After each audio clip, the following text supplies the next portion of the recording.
እንዴት ዋልክ? እንደምንልክ ሁሉ አማን ሁሉ ሰላም። የዓለም እግር ኳስ ዋንጫ በድምቀት ዛሬ ይከፈታል። ትሪቡን ከፊታችን እሁድ አንስቶ ወደ ውድድሩ ስፍራ ያቀናል። በባልደረባይ ፍቅር ይልቃል አማካኝነት ከአሜሪካ ብዙ ዘገባዎችን በሬዲዮ ስርጭታችን እንደዚሁም በፍቅር ይልቃል ዩቲዩብ ቻናል እንደዚሁም ኤፍሬም ማን ኦፊሻል የሶሻል ሚዲያ ፕላትፎርሞቻችን ላይ እናደርሳለን። መክፈቻውን እንደዚሁም ደግሞ የዓለም ዋንጫ ሞመንቶችን ጭምር ከአዲስ አበባ እስከ አሜሪካ በሚኖሩ ጨዋታዎች የምንከታተል ይሆናል። ወርልድ ካፕ ኦፕኒንግ ነው ዛሬ። ትክክል። በጣም የዓለም ዋንጫ ትውስታዎች በትሪቡን በደንብ መታሰብ ጀምረዋል። ቀደም ብለን ጀምረናቸዋል። አሁን ደግሞ የሚጠበቁ ነገሮችንም ጭምር እያነሳን ብዙ ነገሮችን እናነሳለን። ከአሜሪካ ከመስተናገዱ ጋር ብቻ ሳይሆን 16 ከተሞች በሶስት ሀገራት ላይ ሲያስተናግዱት በጣም ትልቁ የዓለም ዋንጫ የሚሆነው ውድድር ነው። 104 ጨዋታዎች ከ64 ጨዋታዎች ወደ 104 ጨዋታዎች በቀጥታ የሚያደርግበትን ነገር ፈጥሯል። ያ ብቻም ሳይሆን እንግዲህ ብዙ ድራማዎችን እየተመለከትን እንገኛለን። ውስብስብ የሆኑ ነገሮች 48 ቡድኖች የሚሳተፉ ቢሆኑም 48ቱን ቡድኖች የሚደግፉ ደጋፊዎች፣ ኦፊሻሎች እና ሌሎችም አካላት ወደ እነዚህ ሀገራት በሚያደርጉት ጉዞ ውስጥ ብዙ ድራማዎችን እየተመለከትን እንገኛለን። እንግዲህ ከትልቁ ፕሮፋይል ያላቸው ሰው የሶማሊያው ዳኛ አብዱል ቀደር እንደሆኑ ይታወቃል። ከሳቸው ውጭ ግን በደንብ ያልጎሉ ግን እያንዳንዱን የዓለም ዋንጫ ተሳታፊ ሀገራት አፌክት ያደረጉ ብዙ ውስብስብ ነገሮችን ተመልሰናል። የፊፋው ፕሬዚደንት ዣን ኢንፋንቲኖ እንደ ሰጎኗ አደባባይ ላይ የፊፋ ገመና ተሰጥቶ ግን አንገታቸውን ቀብረው ሌላው አካላቸው ገመናዋቸው ውጭ ነው ቺል እናርግ ብለዋል። በቃ እንደሰት፣ ሁሉንም ነገር መቆጣጠር አንችልም፣ እንደሰት የሚል ነገር ተናግረዋል። ኃላፊነት ብዙ መውሰድ የፈለገ ተቋም አይመስልም። የኦስትሪች ስትራቴጂ ነው። በቃ አላየውም አልሰማውም አንገቱን ቀብሮ ባይም ዞር ነው በቃ ተደሰቱ አይነት ነገር መግለጫ ሰጥተዋል።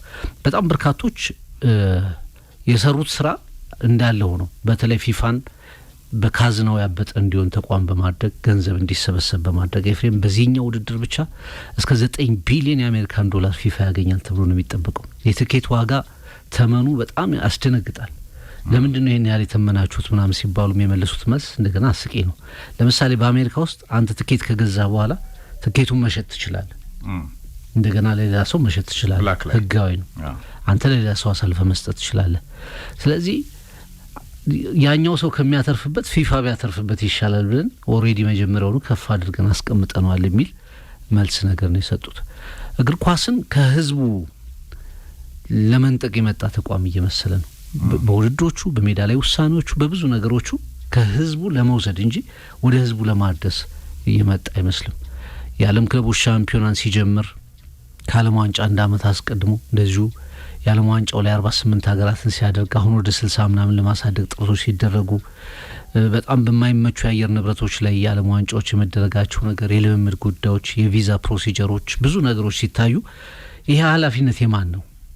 እንደውም በኬንያ በነበረ ጠቅላላ ጉባኤ ላይ ፍሬም አንድ ደቡብ አፍሪካዊ ጋዜጠኛ የጠየቀውን ጥያቄ ተንተርሶ የተጻፈ ጽሁፍ ነበር።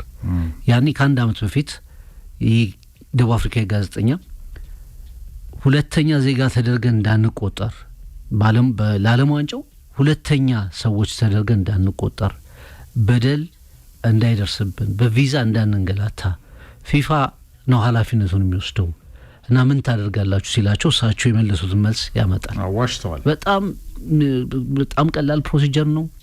ተነጋግረናል ከሶስቱም ሀገራት ጋር በሜክሲኮም፣ በአሜሪካም፣ በካናዳም በጣም ደስ የሚል ቆይታ ታደርጋላችሁ፣ በዚህ ጉዳይ ላይ ተነጋግረናል አሉት።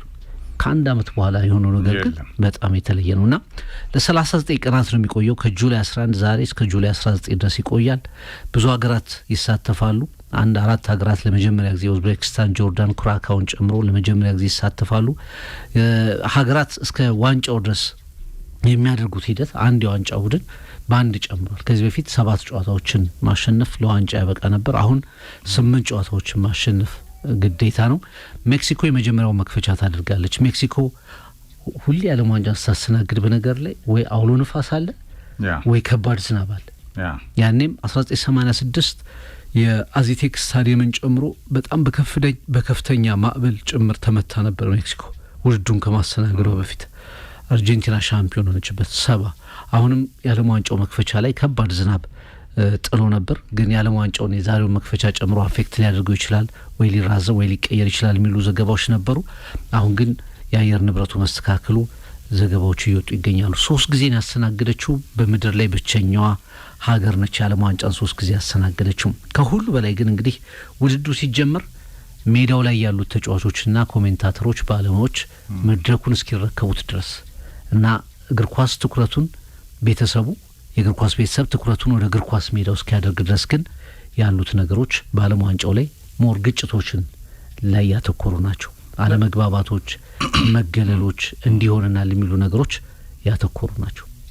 ከኢንፋኒቶ የትናንትና ፕሬስ ኮንፈረንስ ጋር ፍቅር እንደጠቀስከው ነው መግቢያችን ላይም ያለው ነው። አሁን ዘና በሉ አትጨነቁ፣ ይሄ በቃ ሪላክስ ኤንድ ቺል አድርጉ ሲሉ ሁሉም ነገር ፍጹም ይሆናል ሲሉ ተግባሮቹ እነዛን አያሳዩ። የዓለም ዋንጫው የዓለም ማህበረሰብ ነው፣ የሁሉም ነው። እግር ኳስ የሁሉም ነው። ፊፋ ገለልተኛው ተቋም ነው። ስለ ፌር ፕሌይ በጣም የሚሰብከው ነው።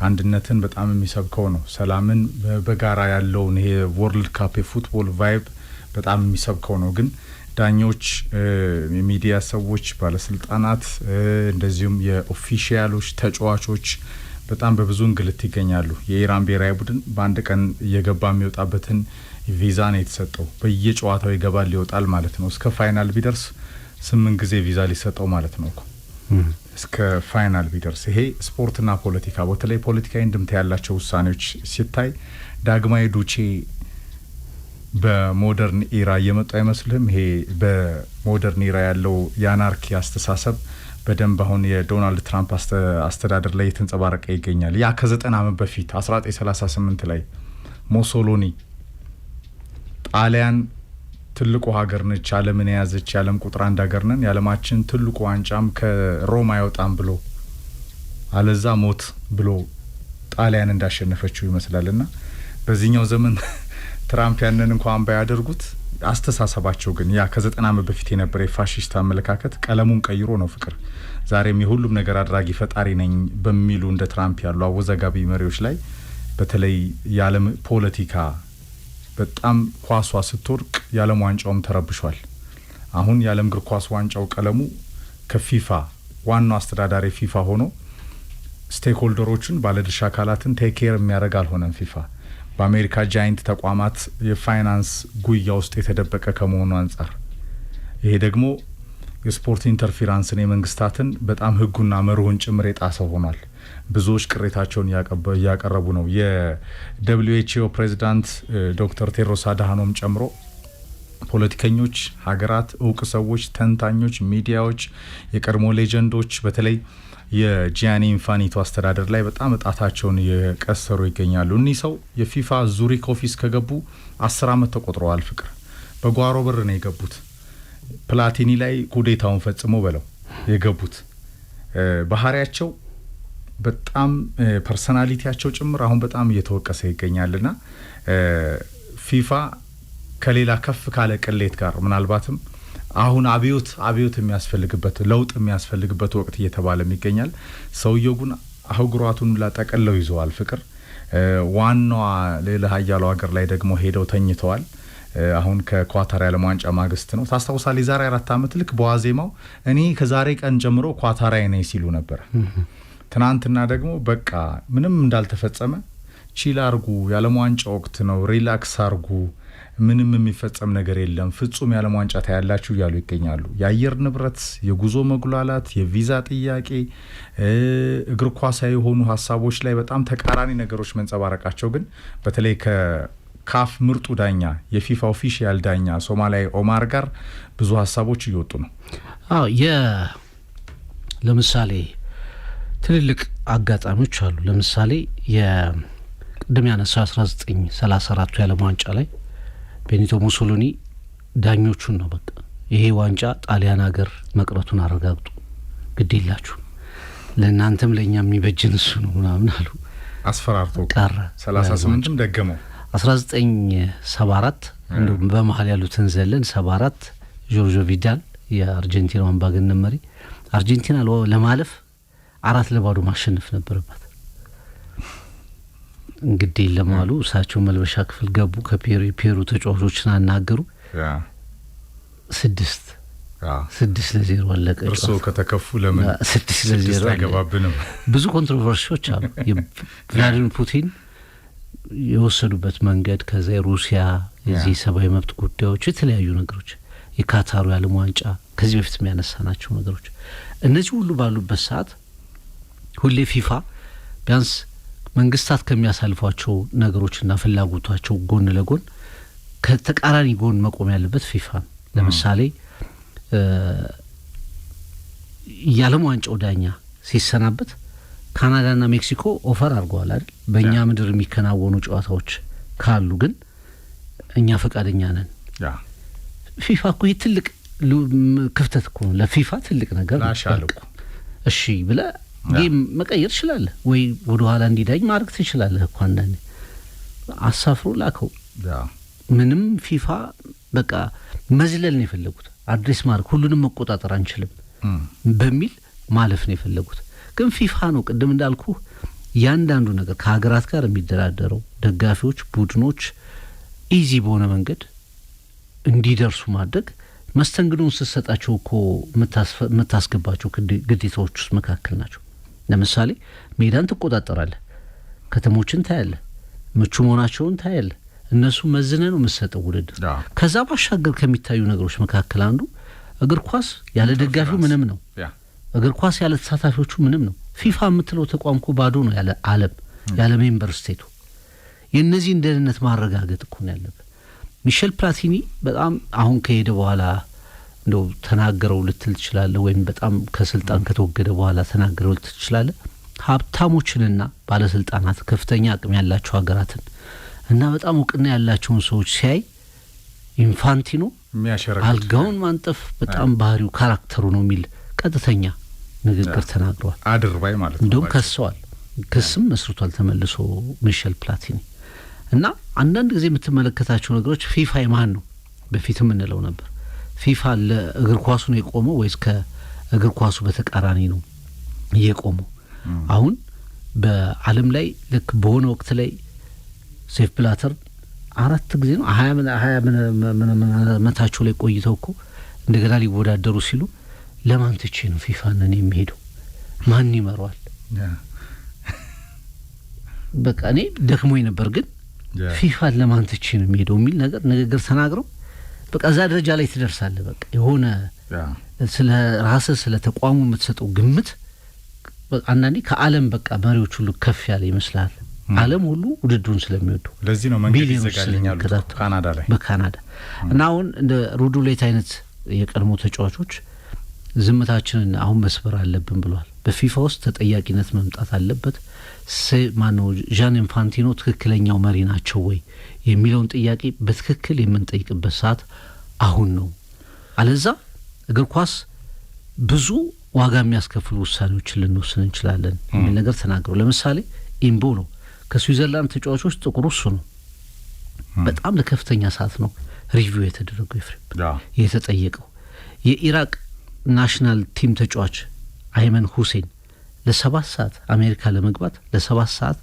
ኢንትሮጌት ተደርጓል ተጠይቋል የኢራን ናሽናል ቲም ደጋግመን አንስተናል የገባው ለአንድ ቀን ነው የሚገባው 15 የቡድኑ አባላት ግን ቪዛ ተከልክለዋል ስቲል የሶማሊያው ዳኛ ኦማር አብዱል ቃድር አርታን የካፍ ቤስት ዳኛ ነው የ2025 ቤስት ዳኛ ነው የአሜሪካ ለመግባት ቪዛ ተከልክሏል ወይም እንዲመለስ ተደርጓል የደቡብ አፍሪካ ቡድን ገና መጀመሪያ አካባቢ እንደውም ርዕስ የነበረ ነበር ከፍተኛ እንግልት ከደረሰባቸው ብሔራዊ ቡድኖች መካከል አንዱ ደቡብ አፍሪካ ብሔራዊ ቡድን ነው የሴኔጋል ብሔራዊ ቡድንን አውርተናል ሳዲዮ ማኔ ሳይቀር እንደ እንትን ነው የተፈተሹት አይደል ሆነ እንደ ወንጀል እንደሰሩ ሰዎች ጫማቸው ቲሸርታቸውን ያስወገዱበት መንገድ ይሄ የእንግሊዝን ብሔራዊ ቡድን እንደዚህ ተፈትሿል ወይ የሆነ ካናዳን ብሔራዊ ቡድን እንደዚህ አይነት መፈተሽ ታረግበታለህ በሚል ከአፍሪካ ከፍተኛ ተቃውሞ የኡዝቤኪስታን ቡድን ልክ ሲደርስ የቦምብ የሚያነፈንፉ ውሾች ሙሉ ለሙሉ በሻንጣቸው በሰዎቹ መካከል የኳስ ቡድን የመጣ አይመስልም እንዲገቡ ተደርጓልና ሀገራት በእንዲህ አይነት ወቅት ላይ ጥንቃቄ ይጨምራሉ ኦብቪየስሊ ምክንያቱም ሁሉም ሰው የዓለም ዋንጫውን ለመመልከት ላይ ሄድ ይችላል። እድሉን የሚጠቀሙ የቦርደር ነገሮችን የሚጥሱ ወይም ደግሞ እዛውን ለመቅረት የሚጥሩ ሊኖሩ ይችላሉ። ግን ደግሞ እነዚህ ኤክስፔክተር ናቸው እኮ ውድድሩን ስታገኝ የምታገኛቸው ጥቅሞች እንዳሉ ሆኖ ኤፍሬም ኢኮኖሚካል ቤኔፊቱ ብዙ ነገር ነው የምታገኘው። እንደዛ እንዳለ ሆኖ ደግሞ እንዲህ አይነት ቻሌንጆች አሉ። እነሱን ከግምት አስገብተህ ነው ውድድሩ የምታስተናግደው። ከዛ ቀጥሎ ግን ይህንን ቃል በቃል የማስፈጸም አቅም የፊፋ ነበር። ፊፋ ግን ዝም ብላችሁ አይናችሁን ጨፍናችሁ ዘና በሉ ተደሰቱ፣ እኔ እንደሆነ አንገቴን ቀብር ያለው የሚል እየተፈተሽ እንደዚህ ከፍተኛ መጉላላት የራስ ዳኛ ሲመለስ ዝም እያልክ ካናዳና ሜክሲኮ ሲጋብዙትም ዞር በል ብለህ አለቃቸው እንዳይከፉ ዘና በሉ ሪላክስ አርጉ ቺል አርጉ ምንም የተፈጸመ ነገር የለም። እንደገናም በጣም ንጹህ በጣም ወርልድ ካፕ ቫይቡ ከፍ ባለ መንገድ ፍጹም የዓለም ዋንጫ እናያለን። ትልቁ ራሱን የቻለ ጥያቄ ነው። በዚህ ውስጥ ወደ ቴክኒካል ነገሩ ወደሚጠበቀው ወደ ሜዳው ዳንኪራ ግን ይመጣል። ይሄ ሁላ ነገር ደግሞ ጋደቢልና ይመጣል። 38 ቀን ይቆያል የዓለም ዋንጫው። 48 ሀገራት ይሳተፋሉ። 3 አስተናጋጅ ሀገሮች አሉ፣ ሜክሲኮ፣ ካናዳና አሜሪካ። ከ104 ጨዋታዎቹ 78ቱ አሜሪካ ላይ ይከናወናል ለአንድ ትልቁ የዓለም እግር ኳስ ዋንጫ። ይህንን ዋንጫ ማሸነፍ ለእግር ኳስ ተጫዋቾች ለሱፐርስታሮች በጣም የከፍታው ጥግ ነው። አሁን የምናነሳቸው ኮከቦች አሁን የምናነሳቸው ህያው ሌጀንዶች ፍቅር እዚህ ከፍታ ላይ መቀመጥ መቻል አለባቸው። ፔሌ፣ ጋሪንቻ፣ ማራዶና እንደዚህ አይነት ከዋክብቶች መሆን ዚነዲን ዚዳን፣ ሮናልዲኒዮ፣ ሪቫልዶ፣ ሜሲ በዚህ በቴብሉ ላይ በከፍታ መቀመጥ የምትችለው ንግስናው ላይ ይሄንን ስታደርግ ነው።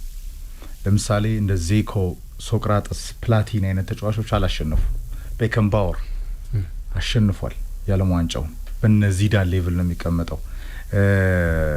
ዩዞፒዮ አላሸነፈም። ለምሳሌ ሚሼል ፕላቲኒ በጣም ምርጡ ፈረንሳይ እግር ኳስ ተጫዋች ነው። አሁን ግን የፈረንሳይ እግር ኳስ ቁጥር አንዱ ተጫዋች ዚዳን ነው። ምንም ይሄን ለክርክር የሚቀርብ አይደለም።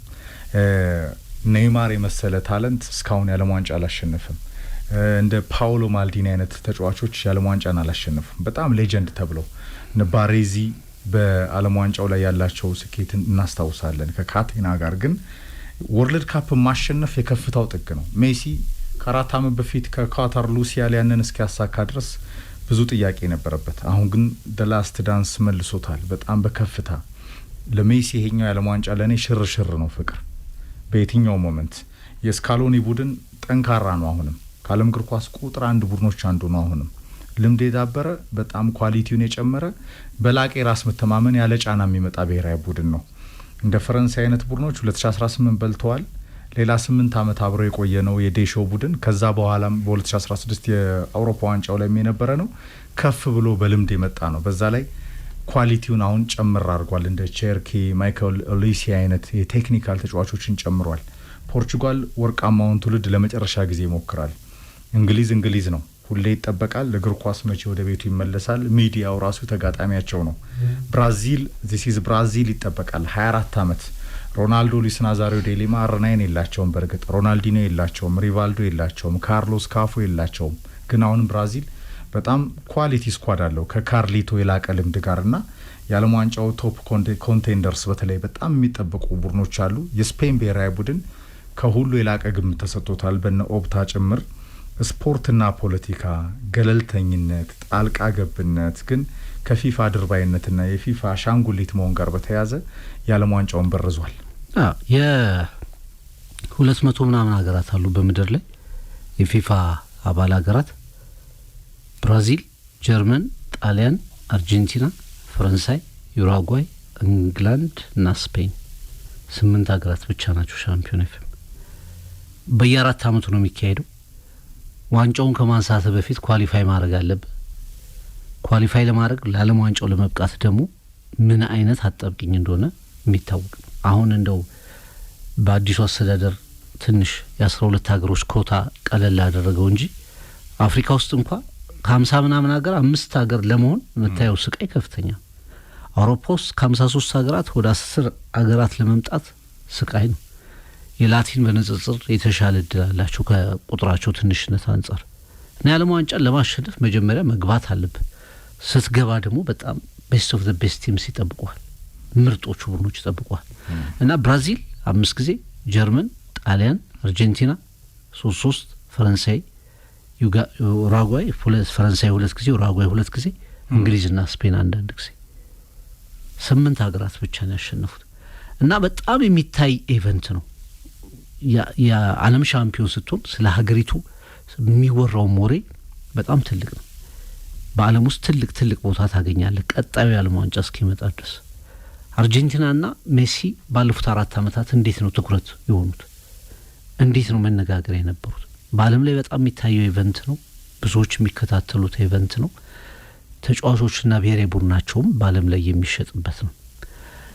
ቅድም ያልተሳተፉት ማን ነው ያልተሳካላቸው ተጫዋቾች ስጠቅስ ሌላኛው ክርስቲያኖ ሮናልዶ ዋናው እሱን ያክል ያንን የመሰለ ኮከብ ሁሌ በከፍተኛ ሁኔታ የምታነሳበት ጥያቄ ምልክት ይሆናል። ማራዶና፣ ፔሌ፣ ዚዳን፣ ሊዮኔል ሜሲ እያልክ የምታስቀምጠው ሊስት ውስጥ ክርስቲያኖ ሮናልዶ፣ ፓውሎ ማልዲኒ፣ ኔይማር ምናምን ትላቸውን ስሞች አታገኛቸው። እና ሁሌ የሆነ በተጫዋቾችም ልብ ውስጥ የሆነ ጥያቄ የሚፈጥር ነው። መመለስ አለብኝ የሚል ቁጭት የሚፈጥር ነው። በብሔራዊ ቡድን ደረጃ ደግሞ ያንን ስታሳካው የሚፈጥረው ነጻነትና ድል ክብር የተለየ ነው። ለምሳሌ ስፔን ብሔራዊ ቡድን ሁሌ አንደር አቺቨርስ ነበር ቅጽል ስሙ። አሁን ተገማጭ እግር ኳስ አለው፣ ተጫዋቾች አሉት፣ ኮከቦች አሉት፣ አሳቢ አሰልጣኞች አሉት፣ ግን አያሸንፍም። እና ስፔን ወደ ዓለም ዋንጫው ስትመጣ አንደር አቺቨርስ። የሆላንድ ብሔራዊ ቡድን ወደ ዓለም ዋንጫው ሲመጣ እሱም አንደር አቺቨር ነው። የሆላንድ ደግሞ የሚብሰው ፍጻሜ ላይ የሚሽኮረመን ብሔራዊ ቡድን 3 ጊዜ ፍጻሜ ላይ የተሸነፈ ብሔራዊ ቡድን ነው ሆላንድን ያለ እግር ኳስ። እና በብሔራዊ ቡድን ደረጃ ትልቅ ትኩረት የሚያገኝ ውድድር ነው። በታሪክ ትልቅ ቦታ የምታገኝበት ውድድር ነው። በዚህ ዓለም ዋንጫ ላይ መገኘት ነው የአሁኑ 48ቱ ተሳታፊ ሀገራት ተጫዋቾች ጥያቄ። ስፔን በአሁኑ ከፍተኛውን ግምት አግኝቷል። የእንግሊዝ ብሔራዊ ቡድን በሶስተኛ ደረጃ በብዙ ተንታኞች 3ኛ 4ኛ ደረጃ ላይ ግምት ተሰጥቶታል። የፈረንሳይ ብሔራዊ ቡድንና የፖርቹጋል ብሔራዊ ቡድኖች ከፊት ቀርበዋል። ፈረንሳይ ለኔ ፍሬም ምናልባት ባለፉት 2-3 ዓመታት 2-3 ውድድሮች በአውሮፓም በዓለም ዋንጫም በወጥነት የመጣ ብሔራዊ ቡድን ማለት 2018 ፋይናሊስት ሆኑ ወሰዱ። 2022 ፋይናሊስት ነበር፣ ደርሰው ነው የተመለሱት። ፋይናል ነበር። ወጥ የሆነ ቡድን በአውሮፓ ዋንጫም በቃ አሉ። ምስጋና ለግብ ጠባቂው ማርቲኔዝ፣ ለአርጀንቲና ግብ ጠባቂ ማርቲኔዝ አሉ በአውሮፓ ዋንጫ። እና የፈረንሳይ ብሔራዊ ቡድን ኢቭን ዴሾን የሰጠውን እድል ተመልከተ። ዴሾ ከኔ ማን ነበሩ የጀርመኑ የዓለም ዋንጫ ዮአኪም ላፍ 2014 ላይ ሻምፒዮን ከሆኑ በኋላ ሪዛይን አረጉ። ብሔራዊ ርስት ነው እኮ የሚመስለው። በቃ ጀርመን እንዴት እንዳመነቻቸው እንዴት ናሽናል ቲሙ እንደሰጡ። ዲዲዬ ዴሾም እንግዲህ የዓለም ዋንጫ የመጨረሻ እድሉ ነው። ሁለተኛ የዓለም ዋንጫውን የማንሳት እድል ካላችሁ ብሔራዊ ቡድኖች ከቀዳሚዎቹ ተርታ አስቀምጠዋል። ስለ ፖርቹጋል ስናነሳ ምናልባት የአሰልጣኝ ኤክስፒሪየንስ ጥያቄ ነው። ሮበርቶ ማርቲኔዝ ላይ ነው ትልቁ ጥያቄ። የቡድኑ ተሰላፊዎች አቅም ላይ አማራጭ ላይ በፖርቹጋል ብሔራዊ ቡድን ጥያቄ አታነሳም። ግን የቤልጅየምን ወርቃማ ትውልድ ቀርጥፈው በልተውታል የሚባሉት ማርቲኔዝ እንደገና ሌላ ምርጥ ትውልድ እጃቸው ላይ ወድቋል። የእሳቸው ውሳኔ የእሳቸው ትክክለኛውን ነገር ማግኘት ይወስነዋል የፖርቹጋል ብሔራዊ ቡድን ማሸነፍ። ወደ እንግሊዝም ስትመጣ ልክ እንደ ፈረንሳይ በዓለም ዋንጫም በአውሮፓ መድረክም ከመድረኩ አልጠፉም። 2020 ከጣሊያን ጋር የአውሮፓ ዋንጫ ፍጻሜ ደረሱ፣ በጣሊያን ተሸነፉ። 2024 ዩሮ ከስፔን ጋር ፍጻሜ ደረሱ፣ በስፔን 2-1 ተሸነፉ። የአውሮፓ ዋንጫ ላይ በዓለም ዋንጫ ላይ በፈረንሳይ የተሰናበቱ ካታር ላይ ግን አሉ። ጋሬት ሳውዝጌት ይዞት ሁሌ ወደ እንትኑ መጥተዋል። ራሽያም ላይም ሴሚ ፋይናሊስት ነበሩ፣ በክሮኤሽያ እስኪሸነፉ ድረስ ሴሚ ፋይናሊስት ነበሩና የእንግሊዝ ብሔራዊ ቡድንም በቃ ደጋግሞ የሞከሩን ነገር አሁን ጠንከር ብሎ ያድርገዋል ተብሎ የሚጠበቅበት የዓለም ዋንጫ ነው። ወደ አፍሪካ ወደ ላቲን አሜሪካ ስመጣ ላቲን አሁንም ትልቁ ናሽናል ቲም ለኔ የአርጀንቲና ብሔራዊ ቡድን ነው። ብራዚል በላይ በቃ እንደው ድንገት ሰርፕራይዝ ካላደረገን በስተቀር የዘንድሮን ብራዚል ማመን በጣም ከባድ ነው፣ አሰልጣኙን ካላመነን በስተቀር። የብራዚል እግር ኳስ ፌዴሬሽንም ብራዚሊያንም ራሳቸው ማመን በመሳነው ምክንያት ነው የውጭ ሀገር አሰልጣኝ ያመጡት አይደለ። ምክንያቱም ካርሊቶ ታክቲካል ናቸው። ትልቅ ቡድን መገንባት ይችላሉ። የዚህ የክለብ ፉትቦል ሌጀንድ ናቸው። በሁሉም ቦታ አሸንፈዋል። ኢንተርናሽናል ፉትቦል ላይ ግን ቀለሙ ይቀየራል። አንድ ፈተና ነው የሚሆነው። ትናንት ስንተኛ ዓመታቸውን ያከበሩት? ወደ 67 አካባቢና ዶን ካርሎ የጣሊያን እግር ኳስ ባለውለታ ናቸው። የዓለም እግር ኳስ ባለውለታ ናቸው። ማድሪድ ቤታቸው ነው። ግን ቼልሲም፣ ፔዤም፣ ጁቬንቱስም፣ ኤሲ ሚላንም፣ ባየር ሙኒክም የትም ሄደው ያሸንፋሉ። አሁን ወደ ኢንተርናሽናል ፉትቦል መጥተው በብራዚል ካሳኩት በጣም ሌላው ህያው ሌጀንድ አሰልጣኝ ነው የሚሆኑት። ማንም የማይደርስባቸው። ግን የነ ቪኒሲየስ ጄኔሬሽን የታለንት ችግር የለበትም ፍቅር። እሳቸውም የሚሉት ሮናልዶ አርናይን የለንም አይደለም ብራዚል ብቻ የዓለም እግር ኳስም የለውም ፍቅር። አሁን የማይደገሙ ተጫዋቾች እኮ አሉ። ወርልድ ካፕ ሜሲ አይደገምም፣ ፔሌ አይደገምም፣ ዚዳን አይደገምም። የጄኔሬሽን ልዩነት ነው እንጂ እነዚህ በቃ ከፍ ብሎ የታዩ ኮከቦች ናቸው። አርናይን አይደገምም። ሮናልዲኒዮ ተመሳሳይ ነው። እንደገና ማራዶና፣ ኤል ዲያጎ፣ አዲዮስ ኤል ዲያጎ የሚባለው እኮ በከፍታ የሚታወቅ ስለሆነ ነው። ዛሬ ምሽት አዜቴክ ሜክሲኮን ዌቭ ያን ፕሮግራማችን እናመጣዋለን ፍቅር። የስቴዲየም ጭፈራ ይሄ አብረህ እየተነሳ እጅህን ወደ ላይ አድርገህ ከዛ የዓለም ዋንጫ የጀመረ ነው 40 ዓመት በፊት ማለት ነው። ማዕበሉን ለማስታወስ ነው። አዎ 1970 ላይ ሜክሲኮ በተለይ ከብራዚል ወርቃማ ትውልድ ጋር ትታወሳለች። ያ 58 የጀመረው የነ ጋሪንቻ ፔሌ ትውልድ ከነ ዲዲ ጋር እነ ቶስታው ሬቪሊኒዮ ተጨምሮበት ፔሌ ሶስተኛውን የዓለም ዋንጫ የተሰረቀችው የዓለም ዋንጫ ማለት ነች። ካሸነፉ በኋላ ብራዚል አስቀረችው። የብራዚል ማፊያ የሰረቃት እሱን ፓኬጃችንን ሚዘነውን መጣለን ፍቅር። ግን ከተገማሾቹ ጎን ለጎን አሁን የአሜሪካ ብሔራዊ ቡድን ከፓራጓይ፣ አውስትራሊያና ቱርክ ጋር ተመድቧል። ፖቼቲኖ ነው የሚያሰለጥነው። ይሄ ቡድን ያልፋል ምድቡን። ዳግማዊ ዱቼ እንዳይቆጡ ያልፋል። እግር ኳስን ከጠባቂዎቹ ማን ይጠብቅ ሲባል አሁን እኮ ዶናልድ ትራምፕን ይጠብቀዋሉ እያሉ ነው። ዓለም የሚጠብቀው ከኢንፋኒቶ ነው አይደለ? ከዓለም አቀፉ የእግር ኳስ ማህበር ከፊፋ ነው። ፊፋ ነው እግር ኳሳችሁንም እጠብቃለሁ ብሎ ነው። ግን አሁን ጠባቂ እነሱ ማስፈልጋቸው በየቦታው ጠባቂ በዝቶብናል እንጠብቃቸዋለን ብለውና ከዓለም እግር ኳስ ጋር በተያያዘ በተለይ ይሄ የአሜሪካ የውጭ ሀገር ፖሊሲ ላይ ያላቸው አስተሳሰብ በጣም ስፖርቱን በርዞታል ፍቅር። በጣም በቀጣዮቹ 38 ቀናትም ከመክፈቻው አንስቶ ብዙ አይነት ታሪኮች፣ ስቶሪዎች ሊመጡ ይችላሉ። ከአዲስ አበባ ጊዜያዊ ስቱዲዮአችን አሜሪካ ድረስ በተለይ ከዚህ ከዋናው ስቱዲዮአችን እስከ አሜሪካ ድረስ በስፋት የምናነሳቸው ሀሳቦች ይሆናሉ። ከእሁድ አንስቶ አንተም ወደ ውድድሩ ስፍራ ታቀናለህ። መልካም መንገድ እንላለን። በተለይ 48 ሀገራት በ3 ከተሞች የሚኖሩ ፍጥጫዎች ሁሉ በትሪቡን ስፖርት ሶሻል ሚዲያ ፕላትፎርሞች በሬዲዮ ስርጭታችን ላይ በቀጥታ ታገኛላችሁ። እግር ኳስን ከጠባቂዎቹ ማን ይጠብቅ ሲባል አሁን ዳግማዊ ዱቼ ግን ከተፍ ብለዋል። ዶናልድ ትራምፕ እኔ እጠብቀዋለሁ ብለዋል። የዓለም ክለቦች ዋንጫ ላይ ሜዳሊያውን ወስደዋል። በነገራችን ላይ ይሄ ለእኔ ነው የሚገባው ብለው የኮት ኪሳቸው ውስጥ ነው የከተቱት። ስለዚህ እንደ ዱቼ አሜሪካ ከተንገዳገደች ታልፋለች ሊሉም ይችላሉ። ብሔራዊ ቡድኑ ያው ጣሊያን ተሳተፍ ያሉ ሰው ናቸው እኮ አይደል? ለምሳሌ ኢራን በቃ ከቀሩ ይቅሯ ጣሊያን ወድቃለች አይደል? ለምን ጣሊያንን አጠሯትም ያሉ ሰው እንዲህ ላለማለታቸው ምንም ማረጋገጫ ነው ያላገኘም። በጣም ምርጥ የሚባሉ የስፖርት ዓለም ታሪኮች ከአሜሪካ ምድር ተመዝዘዋል። በቦክስ በእግር ኳስም ጭምር 1994 በተለይ እሱን ከጊዜ ጋር እንደገና እናስታውሰዋለን። ከቦታው ሚደን በደንብ እናቀርበዋለን እና 1994 የፊፋንና የእግር ኳስ እይታን የቀየሩ ውሳኔዎች ከአሜሪካ ተነስተዋል። በኦሊምፒያኖች በጣም ትልልቅ አሸናፊ ኦሊምፒያኖች ተነስተዋል። የአሁኑ የዓለም ዋንጫስ በቀውስ እንደተሞላ ይጠናቀቃል ወይስ መልኩን ይቀይራል? አስደናቂ ውድድር እናይበታለን የሚለው ከዛሬ ጀምሮ በሚከናወኑ ጨዋታዎች እንመለከታለን። አድማጮቻችን የእናንተ ግምትስ? እንግዲህ ግምቶች ብዙዎቹ ስፔንን ብለዋል። ኤፍሬም በኋላ እንደውም ያንተን እጠይቃለሁ። አንደኛው እንደ ያሚን ያማል አይነት ስታሮች አሏቸው ወጣት 2004 ላይ የአውሮፓ ዋንጫ ሻምፒዮን ሲሆኑ ጀርመንን፣ እንግሊዝን እና ሌሎችም ብሔራዊ ቡድኖች የበለጡበት ያሸነፉበት መንገድ ልምድና ወጣት ተጫዋቾች ልምድ ያላቸው ተጫዋቾች ያሉበት ስለሆኑ ብዙዎች ስፔንን ፌቨራይት አድርገዋታል። ከዛ ቀጥሎ ፈረንሳይ ነው። ፈረንሳይ ለእኔ ቤንቹም ጭምር ሌላ ብሔራዊ ቡድን መሆን የሚችል ነው ብዬ አምናለሁ። በተለይ የጎደለው ለእኔ ይሄ ውበት ነበር። አሁን ፓፔን በጣም የሚያግዙ እንደ ማይክል ኦሊሴና ቼርኪ አይነት ተጫዋቾች ቴክኒካል ኳሊቲውን ከፍ ያደርጉታል። በዛ ላይ 2018 ላይ የዓለም ዋንጫ ሲያነሳ 18 አመቱ ነበር። 2022 ላይ አርጀንቲናን ብቻውን ነው የገጠመው። ለኔ ወንድ እኮ ነው ብቻውን። ማክሮንን ኮታቸውን ያስወለቀ ኮከብ ነው። አርጀንቲናውያን ሙሉ አርጀንቲናውያንን ከሪቨር ፕሌት እስከ ቦካ ጁኒየርስ ደጋፊ ተናጠል ደጋፊዎች ሀገሪቱ ደጋፊዎችን የሆነ ፓኒክ እንዲያደርጉ ያደረገው ኮከብ ነው። አሁን ልምድ ጨምሮ ነው የሚመጣው። በክለብ ደረጃ አልተሳካም ከሪያል ማድሪድ ጋር 2 አመት ቻምፒየንስ ሊግ ብሎ ሄደ።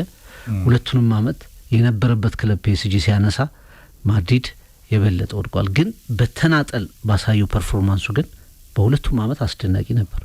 ኢጎ ላይ አሁን ይተቻል ፍቅር። እሱ ግን እኔ በጣም ሜዳ ላይም ዴሊቨር ያደርጋል። አሁን የCR7 አይነት ሞዴል ነው ያለው እሱ። አርናቂው በጣም ያደገውም ሮናልዶን እያደነቀ ነውና ምባፔ አንደኛ ነኝ ይላል። አንደኝነቱን ሜዳ ላይ ያሳያል። አሁን አንዳንዴ እላፊ ይተቻል። እሱ ነው በጥባጭ፣ እሱ ነው እንደዚህ ያደረገው፣ አሁን እሱ ነው እንደ አይነት ሪያክሽን የተወሰደው። ዘመቻ አለበት ግን እሱን ሁላ የሚያሸንፍ ነው። ልክ ፈረንሳይ ብሔራዊ ቡድኑ በአጠቃላይ የሚታመሱ ትልቅ ውድድር ሲመጣ የዓለም ዋንጫ 2010 ታስታውሳል። ማን ነው የተሰናበተው? እንደውም የሆነ ቪዲዮ ቀርጾ ምን ብሎ 2010 ድብልቅ ብጥብጥ ነበር። ትልቅ ብጥብጥ ነበር። 2022 እንደዚህ አይነት ስሜት ነበር። የፈረንሳይ ብሔራዊ ቡድን ሁሌ አንዳንዴ እንደውም አምጥተህም ጭምር ዋንጫውን አመጥተህ ጭምር እኮ የፈረንሳይ ብሔራዊ ቡድን አልተጫወተም ይሉሃል ፈረንሳውያን። እና ሁሌ ብዙጩ እንድትሆን የሚያደርግህ ነገር አለው። ናሽናል ቲሙ ያልተዋሃደ ነው፣ ግን ስቲል ዲዲዬ ዴሾ ነገሮች ማኔጅ አድርጓል። አንዳንድ ተጫዋቾች እንደውም ቴሪ ኦንሪ እኮ ተናገረ፣ ከካንቴ ጋር በተያያዘ ባሳየው ባህሪው በደንብ ተናገረው። ማደግ ከፈለክ አለመረሳት ከፈለክ አንድም ሰው ቅሬታ የማያነሳበትን ኮከብ አክብር። ካንቴ ጋር የሚጣላ ሰው የለም። ችግሩ ያንተ መሆን አለበት። ካምበልነቱ ጋር በተያያዘ ካፕቴንነቱ ጋር በተያያዘ አንዳንዴ ይሄ እንትኑ እንዳለ ሆኖ ግን ሜዳው ሲገባ ያለው ኮንትሪቢዩሽን በዓለም ዋንጫ ላይ በተለይ ከክለብ በጣም ይለይብኛል። እኔ ኪሊያን ምባፔ ወደ ዓለም ዋንጫ የፈረንሳይ መለያን ሲለብስ በጣም የተለየ ተጫዋች ሆኖ ትመለከተዋለህ። ከዛ ውጭ እንግዲህ ቅድም እንዳነሳናቸው የማትጠብቃቸው ቡድኖች ለምሳሌ የኖርዌይ ብሔራዊ ቡድን እንደ ቫይኪንጎች ነው የተሸኘው። ምርጡ ፎቶግራፍ ለእኔ በዓለም ዋንጫ እሱ ነው። ኦዴጋርድ ቡድኖች ሲሸኙ ቫይኪንግ የሚለውን ፊልም በደንብ የተመለከቱ ሲሪየስ ፊልሙን የተመለከቱ በደንብ ያንን ምስል ያውቁታልና እንደ ቫይኪንጎች የተሸኙ የኖርዌይ ቡድን ሃላንድ አለው፣ ኦዴጋርድ አለው፣ ራስሙስ ሆይሉንድ አሉት። እነሱ ብሔራዊ ቡድን ይሄ ዳርክ ሆርስ የምትላቸው ሳይጠበቁ የሆነ ነገር ያሳያሉ ለምታስበው።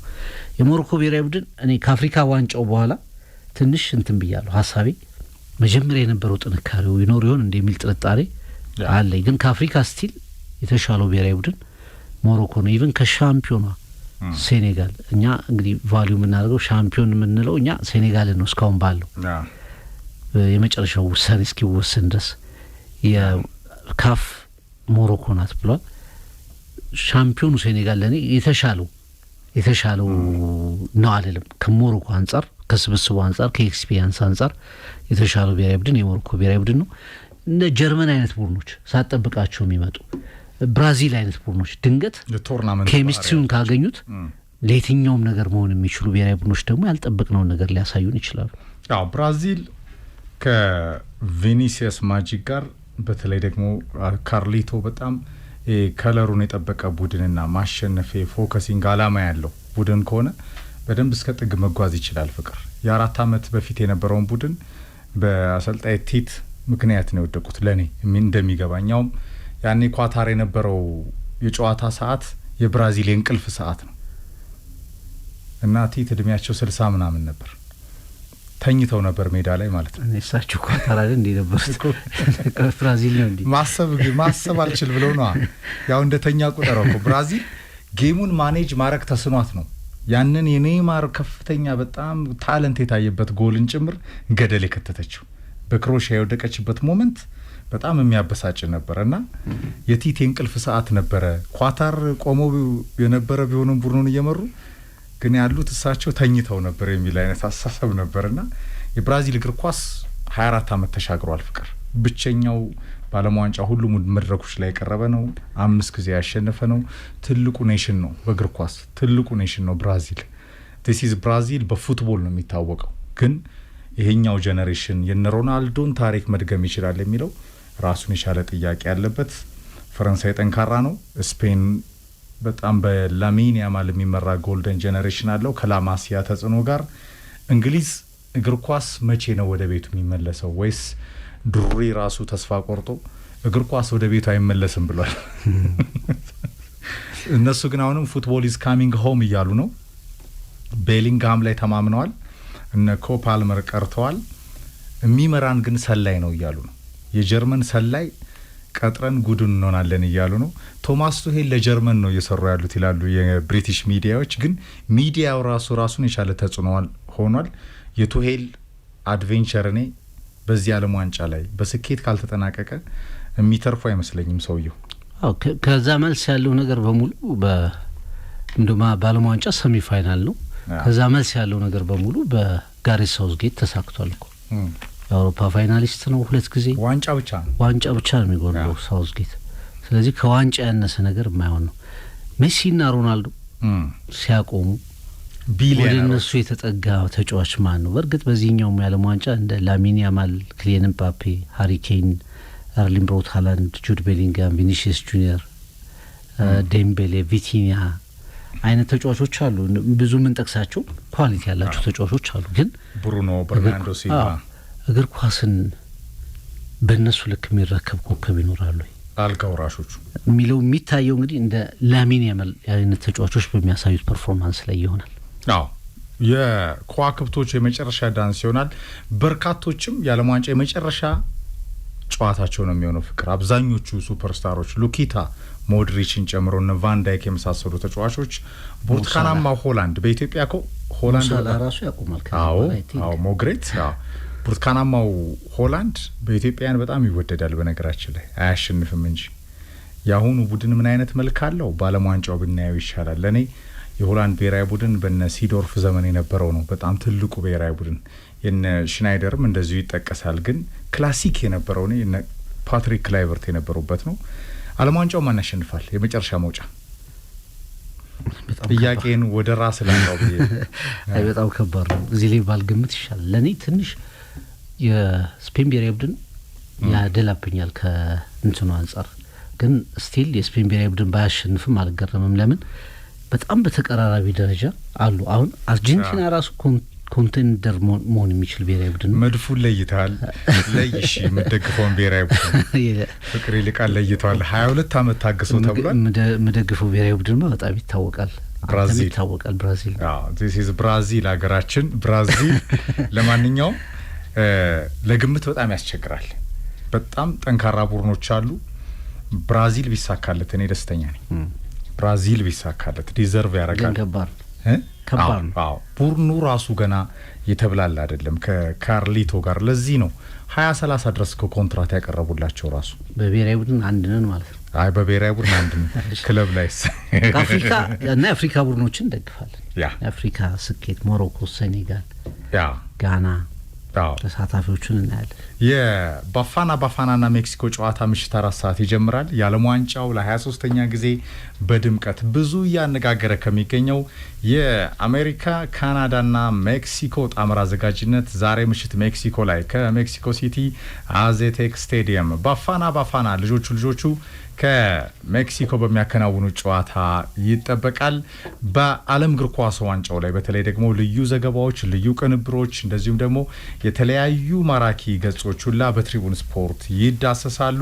ከአዲስ አበባ እስከ አሜሪካ ድረስ በተለይ ደግሞ አቢሲኒያ ባንክ ልዩ አጋራችን ከባልደረባይ ፍቅር ይልቃል የአሜሪካ ቀጥታ የዓለም ዋንጫ ልዩ ዘገባ ጋር በተያያዘ የትሪቡን ስፖርት ልዩ አጋር በመሆን በሬዲዮ ስርጭታችን በአጠቃላይ ሶሻል ሚዲያ ፕላትፎርሞቻችን ላይ አቢሲኒያ ባንክ የሁላችን ምርጫ ኦፊሻል ዋና ኤክስክሉሲቭ ስፖንሰር የትሪቡን ስፖርት በመሆን ልዩ ዘገባዎቻችንን የሚያደርስልን ይሆናል። ከአዲስ አበባ ዋና ስቱዲዮያችን እስከ አሜሪካ ድረስ በሚኖሩ ዘገባዎቻችን ኤፋችን ከልብ እናመሰግናለን።